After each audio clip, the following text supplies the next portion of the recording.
तो अब हम लोग देखेंगे बेसिक्स ऑफ केमिस्ट्री।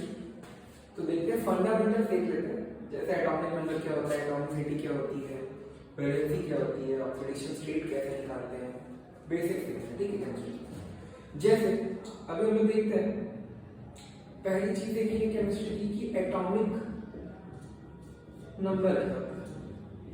तो एटॉमिक नंबर का क्या मतलब है, जैसे हम लोग नॉर्मली बात करते हैं कि यार आप किसी को याद करते हो तो उसके पॉजिटिव नेगेटिव रिएक्ट करते हैं, ऐसे ही एटम के केस में क्या होता है, number of proton in an atom is called its atomic number. Fine, तो हम स्टेटमेंट कैसे लिखते हैं, what is atomic number, number of protons in an atom is called atomic। ठीक है, अब बेसिक एग्जांपल के सामने समझेंगे। अगर हम बात करें हाइड्रोजन की, ठीक है, तो हाइड्रोजन सिंबल कैसा है, H। अब यहाँ पे हम लोग क्या लिखते हैं, इस पोजीशन में एटॉमिक बेसिक देता हूँ आपको। जैसे हम लोगों ने यहाँ पे ऐसे 4 एरोज बना दिए और यहाँ पे करेंगे, तो ये जो कैपिटल X दिख रहा होगा आपको, कुछ अगर ऐसे डॉट डॉट डॉट ऐसे मैं एक्सटेंड कर दूँ तो आपको क्या दिख रहा है, X दिख रहा है। तो ये क्या बता रहा है, किसी भी एलिमेंट को हम X से रिप्रेजेंट करते हैं। जो 4 कॉर्नर है वो 4 प्रॉपर्टीज रखता है, पहला कॉर्नर, दूसरा कॉर्नर, तीसरा और ये वाला है चौथा। अब जैसे भी हम लोगों ने यहाँ पे बात करी है हाइड्रोजन की, ऐसे बात कर सकते हैं, मान लीजिए सोडियम ले लेते हैं, तो सोडियम का सिंबल कैसे है, Na। अब इस कॉर्नर पे हम लोग जो प्रॉपर्टी लेते हैं उसका नाम होता है एटॉमिक नंबर।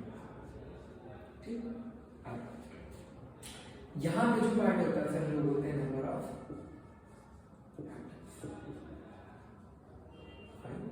यहाँ पे जो टर्म है उसका नाम है वैलेंसी, और यहाँ जो टर्म है उसका नाम है एटॉमिक। एकदम बेसिक है। तो एटॉमिक नंबर यहाँ पे डिफाइन कर दिया, number of proton in atom. Fine, what is valency, valency वो रीजन है जिसकी वजह से रिएक्शंस हो रहे हैं। तो रियलिटी में combining capacity of an atom is called its valency. Fine, so अगर हम बात करें सोडियम की, ठीक, तो हम बात करते हैं दरअसल इलेक्ट्रॉनिक कॉन्फ़िगरेशन, एटॉमिक नंबर 11 है। तो देखिए अगर कोई एटम के ऊपर चार्ज नहीं है, बहुत बेसिक हम बात कर रहे हैं, एटम के ऊपर कोई चार्ज नहीं दिख रहा, इट मीन्स जितना भी इलेक्ट्रॉन है वो किसके बराबर होता है, नंबर ऑफ प्रोटॉन के बराबर। जब किसी एटम पे कोई चार्ज नहीं तो कितना लिखा है यहाँ पे 11, तो 2, 8, 1। फाइन, तो ये जो डिस्ट्रीब्यूशन है उसके पीछे साइंटिस्ट का कॉन्ट्रीब्यूशन था जिसका नाम था बोलबे। उसने क्या बताया कि number of electron that can be placed in specific octet और शेल। शेल क्या होता है, the path on which electron used to revolve around the nucleus। Fine, तो 2, 8, 1 टोटल करेंगे तो आपको क्या मिलेगा 11। फाइन, तो आप देख रहे हैं आउटर मोस्ट में कितना बचा, 1। तो यहाँ पर सोडियम की वैलेंसी कितनी होती है। अब समझिए जो साइन आता है क्यों +1 होता है, स्टेबिलिटी क्या कहती है, जो इसका नियरेस्ट इनर्ट एलिमेंट है कौन है, नियॉन है। कितना एटॉमिक नंबर 10, कितने इलेक्ट्रॉन होंगे 2, 8 = 10। तो रिक्वायरमेंट कितने की थी इसको, फर्स्ट स्टेप में 2 इलेक्ट्रॉन रख सकते थे, 2 अवेलेबल, सेकंड में 8 रख सकते थे, 8 अवेलेबल। तो अब क्या हुआ, ये पूरी तरह से स्टेबल है। तो हम क्या करते हैं, जो भी एलिमेंट होता है अपने नियरेस्ट स्टेबल एलिमेंट को देखता है। तो इसने क्या देखा कि इसके पास एक इलेक्ट्रॉन एक्सेस है। जब एक्सेस होता है तो हम क्या करते हैं, जब एक्सेस चीज डोनेट करते हैं तो चार्ज के साथ है प्लस। तो अब यही जो बात आता है, कॉन्सेप्ट आता है, what is cation, all the metals are example of cation. Fine, क्यों, because they carry positive charge. Are you fine with me? So हम किसी का भी एग्जांपल ले सकते हैं, आप किसी का भी ट्राई करके देखना। मैं एक और एग्जांपल ले लेता हूँ, जैसे अगर हम लोग यहाँ पे मैग्नीशियम ले लेंगे तो मैग्नीशियम में क्या होगा, देखिए मैग्नीशियम का एटॉमिक नंबर कितना है 12। फाइन, तो कैसे कर सकते हैं हम लोग 2, 8, 2। तो आउटर मोस्ट में कितने इलेक्ट्रॉन है, तो अब यहाँ पे वैलेंसी कितनी हो जाएगी +2। अब हम बात करते हैं एटॉमिसिटी। व्हाट इज एटॉमिसिटी, कोई भी एटम अपने सिमिलर एटम के साथ कंबाइन कब करता है, जब जैसे एग्जांपल में हम बात करते हैं हाइड्रोजन की। अब हाइड्रोजन के लिए देखिए, जैसे यहाँ मैंने हाइड्रोजन लिखा तो कितना इलेक्ट्रॉन है उसके पास, एक इलेक्ट्रॉन है। सिमिलरली अगर एक और हाइड्रोजन होता तो एक और इलेक्ट्रॉन होता। अब ये दोनों आपस में शेयरिंग कर लेते हैं, तो इसकी वजह से कितने हाइड्रोजन लग रहे हैं स्टेबल होने के लिए, 2 लग रहे हैं। तो हाइड्रोजन की एटॉमिसिटी कैसी, तो ऐसे ही अगर हम ऑक्सीजन की बात करते हैं, 2 ऑक्सीजन अगर पकड़ रहे हैं, ऑक्सीजन का एटॉमिक नंबर कितना, 8।